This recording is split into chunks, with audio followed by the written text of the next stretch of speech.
What is up? You have found We Like the Blazers. I am Brandon Goldner, and today we have a very special guest. We are honored to have U.S. Senator representing Oregon, Ron Wyden, on the podcast. But I wanted to get right into that, but also wanted to note that today we also have Conor Bergin joining as co-host. As I mentioned last week, Ryan needs to step away to focus on work for a while. As I also said last week, completely understandable that he prioritizes the job that pays him over the job that pays him in good vibes. But without any further delay, let's get to our interview with U.S. Senator Ron Wyden. Hey, guys. Hey, Senator Wyden. Great talk a little ball on Friday morning after you've been up all night for 3 days. Oh my gosh. No better time. We had votes until 1 or 2 in the morning. Oh my gosh. Well, hey, we appreciate you taking the time to do this. Thank you. Be great. Be fun. Well, we're here with United States Senator Ron Wyden. You've represented the great state of Oregon since 1996, but for the purposes of this podcast, you are, in fact, a huge Trailblazers fan. So I wanted to start with this. Lots of us started playing basketball or following basketball growing up when we were kids or when we were younger. So I was curious, what's your connection to the game of basketball, either as someone maybe you played, maybe you just shot hoops, maybe you were on a team, or maybe just your connection to the sport as a fan? I grew up for years and years believing that I could play in the NBA. And it stems from the fact that my dad was a journalist. I was born in the Midwest. We lived all over.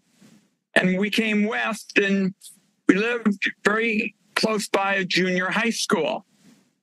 And there was a basketball on the side of the gym, and I just picked it up and started shooting. And I shot and shot and shot for literally hours, on end. And I was a pretty shy kid at the time.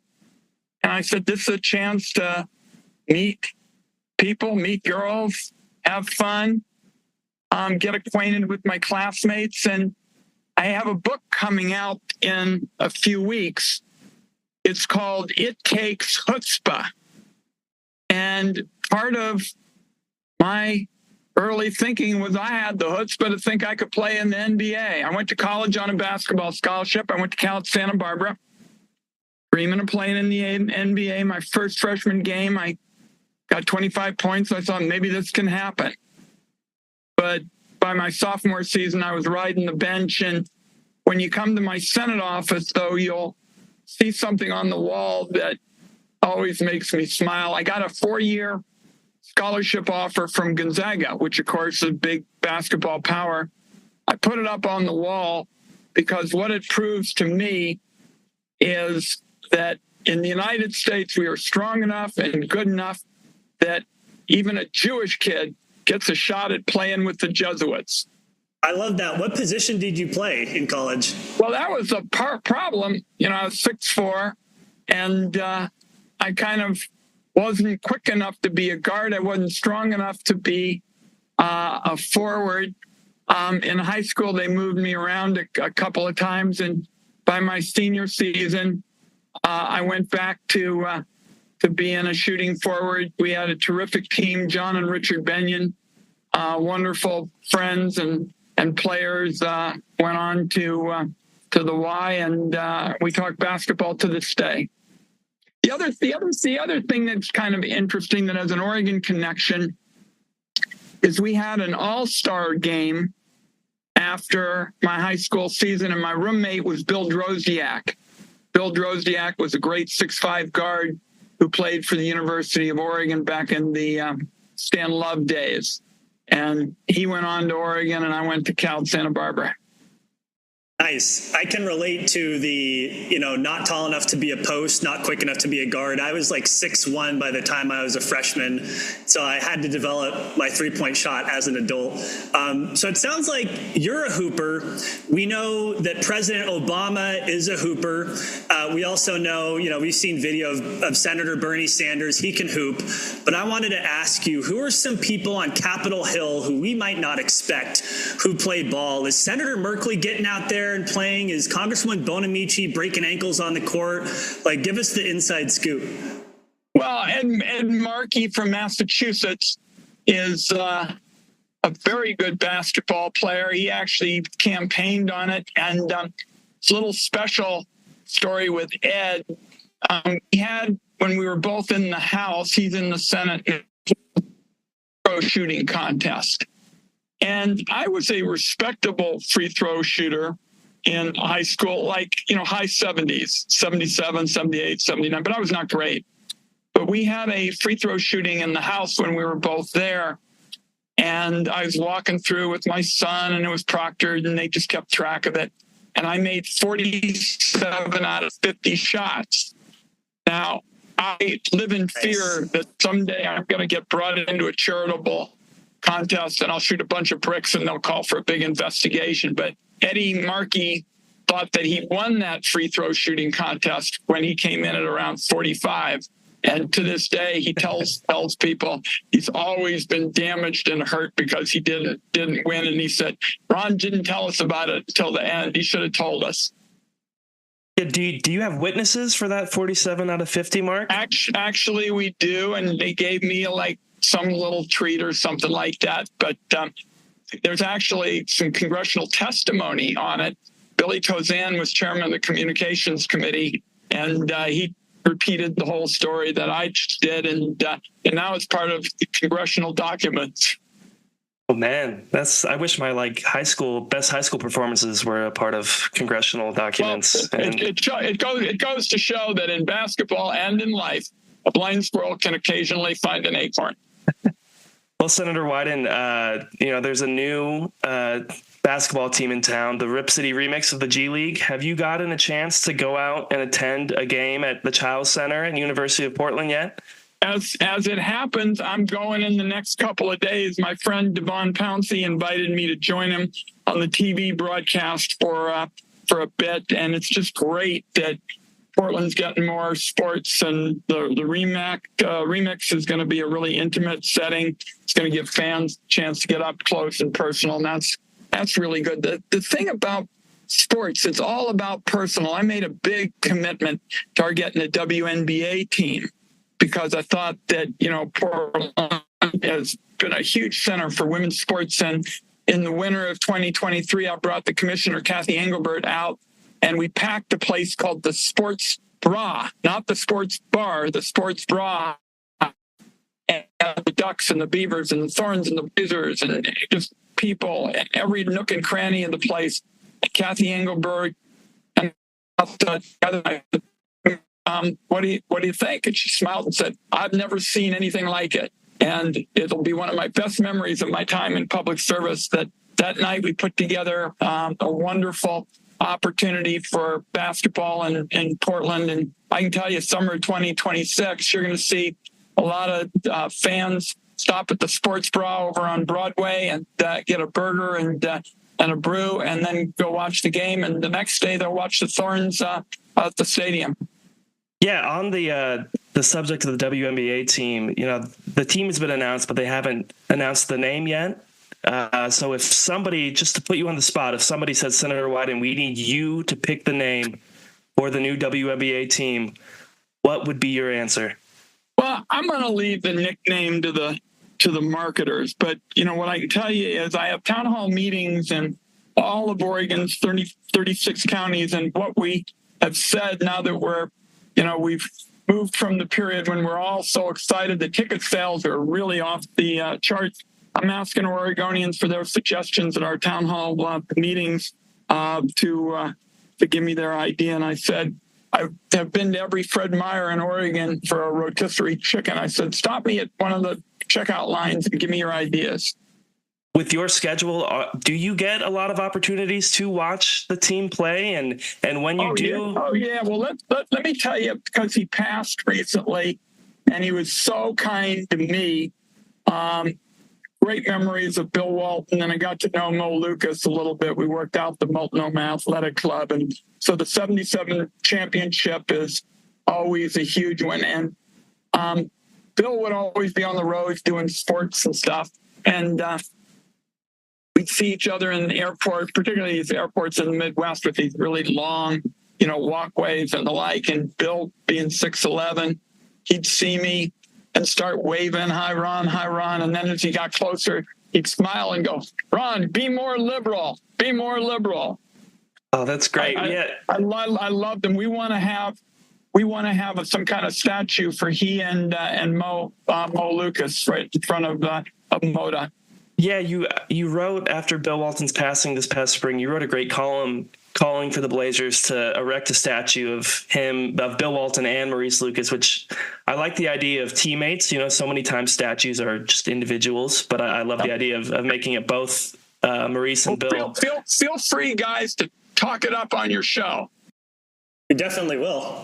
For sure, yeah. That was slightly jovial, but semi-serious, because I really share your view. Stern and I were talking about how you really do these kinds of things and send the best possible message. And in a time when there's so much polarization and the like, we thought Mo Lucas and Bill Walton would be a perfect message for the community and the state to send right now. Yeah, can you talk about, did you get any sort of response from the Blazers about that letter in the Oregonian? We didn't get a formal one. We know people have been talking about it. I mean, obviously this is Jody Allen's, call and Bert, always weighs in, Bert Goldie and the like. So we've heard them talking, but we haven't gotten any formal response. No. Yeah, I do know they will have a Bill Walton tribute night on March 9th. Yeah, that's going to be great. And I commend Ms. Walton and the team and the organization for doing that. That'll help. We'll use that as an opportunity to spread the word about a statue. And speaking of the area in and around Moda Center, the Blazers just entered into a partnership with Albina Vision Trust. They're a nonprofit. I know that you're very familiar with their work because you have supported their work trying to repair some of the harms caused by the construction and continued presence of I-5 in Lower Albina. And I also know you worked to get federal funding for that I-5 project near the Moda Center to cover the interstate and start reconnecting those communities. Can you talk about the work that folks like yourself are doing to help make these plans a reality, and why is this so important for Portland's community? Well, this is remedying a wrong. This was something that shouldn't have happened in the first place, and everybody remembers the big promises from Emmanuel and all that kind of thing. And I really commend Mr. Knight and Rakaya Adams and others who are, taking the lead on this, because if we do this right, this is going to be a crown jewel for Portland going forward in the years ahead, because we know that wrongs were done. The community didn't get, a fair shake. And now what we're doing is talking about trying to focus on the kind of essentials that are going to make this a spectacular place, not just as a historical memory, but a place right now where families can get quality, affordable housing, good paying jobs, access to healthcare and essential services. And what we can do is find ways to build the most significant financial base we can for the kind of community we want. This is being led by Rukaya, and find as many vibrant businesses that want to make a long-term future in an area that we think is going to be very promising in or Northeast Portland for decades to come. Yeah, it's really exciting to hear that and to see what Inner Northeast could become. And yeah, I really appreciate your work on that. Well, and then it's the other side of the coin with respect to the future. Downtown is incredibly important, but Northeast is incredibly important too. And the two together are two sides of a bright economic future. Yeah, and I'll say really briefly, as someone who works in a planning department now on the East Coast with the city of New Haven and worked on a grant, a Reconnecting Communities grant from the U.S. Department of Transportation to try to reconnect communities that are essentially cut in half by an interstate, finding ways to make those neighborhoods more livable, more connected, so people can travel safely and really live fulfilled lives. That matters a lot to me too. So like I said, I really appreciate your work on that. this is, to sum it up, shameful, history where Lower Albina neighborhoods were destroyed. We also destroyed generational wealth for Black Portlanders. And I'm just proud as chairman of the Senate Finance Committee, at least for a few more weeks, and then as ranking member of the Finance Committee, start righting those wrongs. Right on. Hey, we really appreciate your time. We know you're busy, so this will be our last question, but it's a big one. It's a two-parter. The first part of this question is, what is your favorite Blazers memory? And then the second question is, and maybe we already know the answer to this, but who is your favorite Blazer of all time? 19 ship was a moment that we all really treasure. I got very close over the years to Larry Weinberg and Harry Glickman. And, when you asked that question, those memories of Harry and Larry, I think a couple of Jewish guys, who worked hard, played by the rules, always wanted to do what was best for the community. Those were incredible moments, that parade in 1977. Bill Walton stands out, of course, but I really liked those starters for the 77 team. And Bill Walton, when I think of Bill Walton, I think of Mo Lucas. Those two are the ones I remember. Really, one more, follow-up question. From the current Blazers team, lots of really exciting young players, and just honestly a team that you can really feel good rooting for. Who's your favorite player from this current iteration of the Portland Trail Blazers? Well, I think that one's a fairly straightforward call. Shaedon Sharpe really looks like he's going to have. We were worried because he had some core injuries and the like, and was out for some games. But what a talent and what a quality guy. Really low key, team oriented. I think he's got a chance to be up there in the Blazers superstar history. Yeah, the reason why we weren't able to make it to the NBA is because there's guys like him out there dunking the ball like that. So I had more challenges than that, but there's no question that Shaedon Sharpe, when he hits the court, I don't know if you saw one of the opening games, he stuffed on Julius Randle, and Julius Randle didn't even try. The bass play I'm talking about? Julius Randle didn't even try to go up with Shaedon. Oh, no, he didn't want any part of that. I never had that problem where people were afraid to go up with me. Well, we've kept you long enough, Senator Wyden. We appreciate you coming on. Be sure to check out his new book when it drops in a few weeks called It Takes Chutzpah. Again, Senator Wyden, thank you so much. Take it easy. Thanks for your good program. Thank you to Senator Ron Wyden. Gosh, it was so great to have him on the show. Appreciate him taking the time. With me, not as always, but as will be, who I have across from me, it's no one other than Associate Editor of Blazers Edge and reporter Conor Bergin. Conor, what's up, brother? Hey, man, thank you so much for having me on the show, for, as you said, for going forward. I'm very excited to be with you.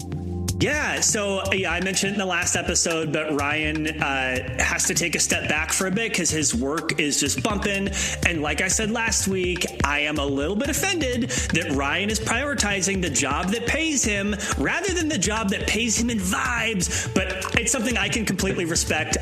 So Conor, you're going to be here with us moving forward. I know that people kind of already know who you are, but just in case they don't, can you give me like the 30 to 60-second rundown of your deepest, darkest no, just kidding, of who you are and what you do for Blazers Edge and your connection to the Blazers? Yeah, this is my own elevator pitch. I am the associate editor of Blazers Edge. I took on that role this year, but I've been with Blazers Edge for the past 3 years, and this is the first year that I have actually gotten a credential. So I've been going to practically every practice, every game, writing reports from all those meetings with the team. Grew up in Portland, Cleveland High, Cleveland High School Clarion newspaper, and then went to Loyola. I mean, I went to high school in Corvallis, so I don't know why I'm wooing that, but whatever. No, for the people who did go there, then woo.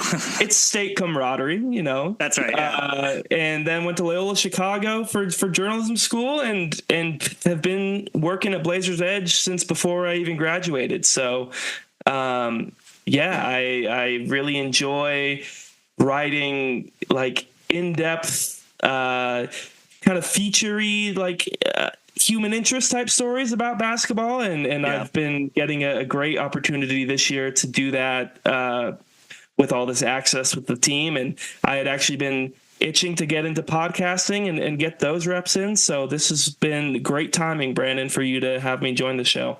Well, you're going to get more reps in than maybe you wanted. But man, I so appreciate you coming on. And, you know, we have been working together at Blazers Edge for last year. And then this year when I came on as a junior editor, a minor editor, we've been working more closely together. And I just appreciate you and your approach.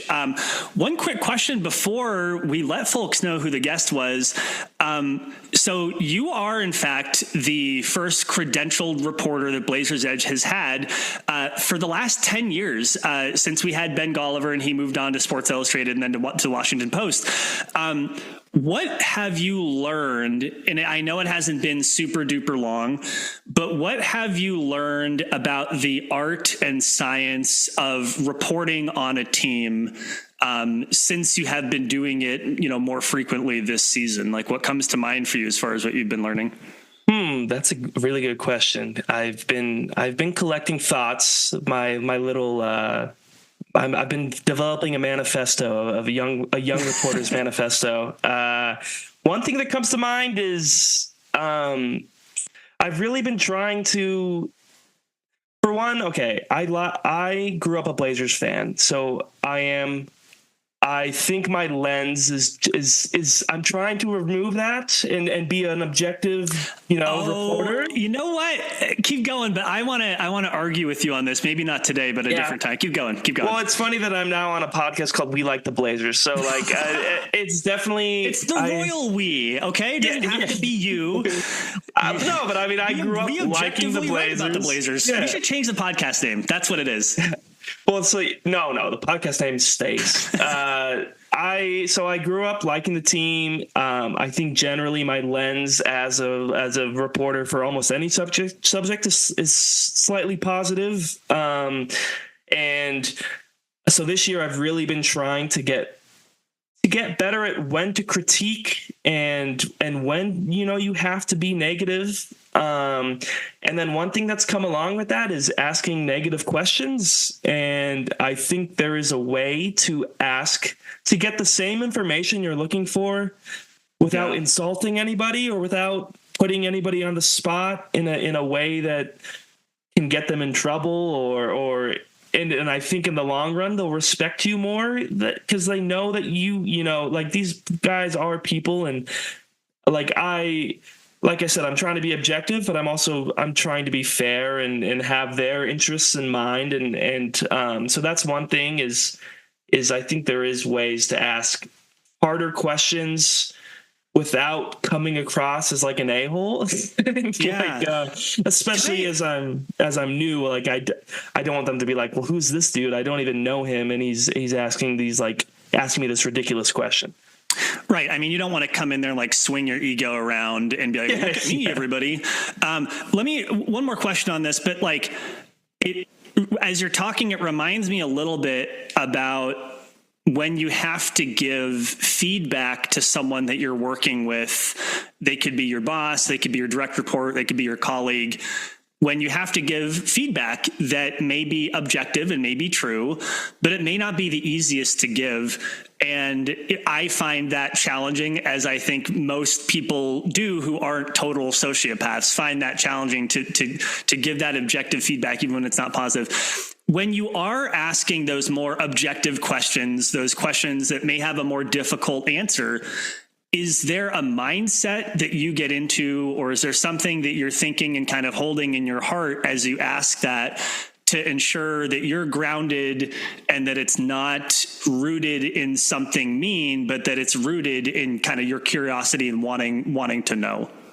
Yeah, I think I look for kind of angles to ask it that are maybe, well, it's hard to slightly explain exactly what I'm trying to say, but for an example, like when the Blazers had that horrible game against the Memphis Grizzlies, that was about a week ago or 2 weeks ago now. They only lost by like 50, Conor. I don't see what the big deal was. They lost by 50.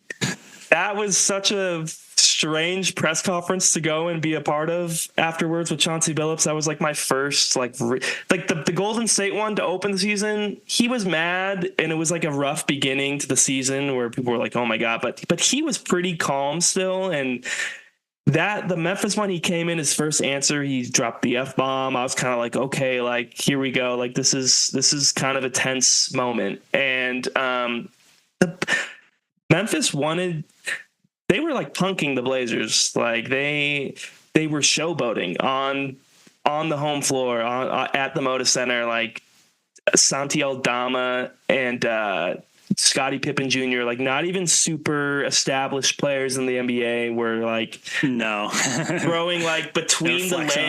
Yeah, it was like they had a 2-on-0 fast break and they threw it between the legs, and then this dude dunked and Chauncey Billups called timeout. So for that question, I wanted to be like, how do you feel that these players were just like essentially punking you on your own floor? And you know, maybe if I'm a few years later, I can just straight up ask that and feel more comfortable. But I didn't want to like come across, you know, super, like we said, like, yeah, totally. So I asked Chauncey, I phrased it in the way I brought up that play.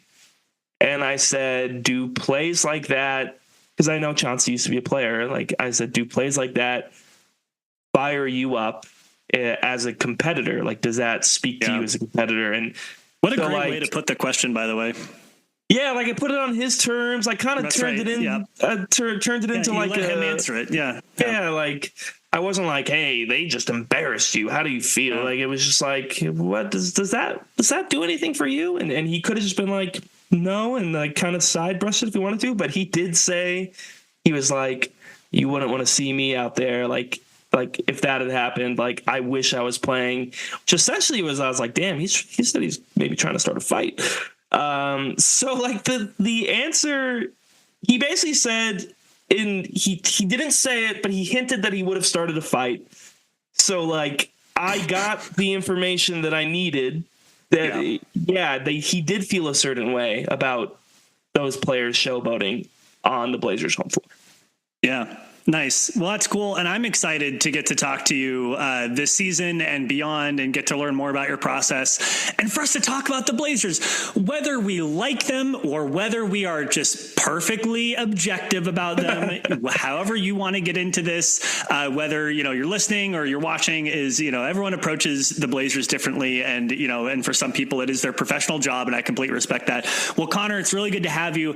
Anything else that you wanted to say before we bounce today? It's Friday, November 22. I'm recording from DC. You're recording from Portland. Anything else before we pack it up for this time? Yeah, no, I just want to say thanks again, Brandon, for giving me the opportunity to join the show, and what an exciting first episode to join. I kind of laughed because Brandon initially texted me and said, hey, do you want to join this podcast for a while? And I said, for sure. And then 2 hours later, he was like, hey, we got our first guest for a day from now. It's Senator Ron Wyden. So I was like, oh my God, okay. So what an exciting first episode to be a part of. So thank you again. Dude, I honestly, it was a lot of fun, and it was way more fun that you were here, and I'm really happy that you're joining for this. We're gonna have a good time this season, and if you want to have a good time this season, you can always do that. You can find us at WeLikeTheBlazers.com. We are now also on BlueSky. I'm still figuring out how you do the domain thing on BlueSky, because now my personal domain on BlueSky has become WeLikeTheBlazers.com, but it's my personal account. So I guess find us on BlueSky at WeLikeTheBlazers.com, and it's actually just me. You can find Conor, if you just search Conor Bergin, that's CONORBERGIN, and then it's like the at BlueSky something. But I think if you, this is a great outro, by the way, Conor. This is the good stuff. If you go in the search bar and search for him, you're going to find him. But yeah, catch us on any podcatcher. We appreciate you all. It was really good to chat. And yeah, thanks again to Senator Ron Wyden and his staff for making that happen. Until next time, I'm Brandon, that's Conor, and go Blazers.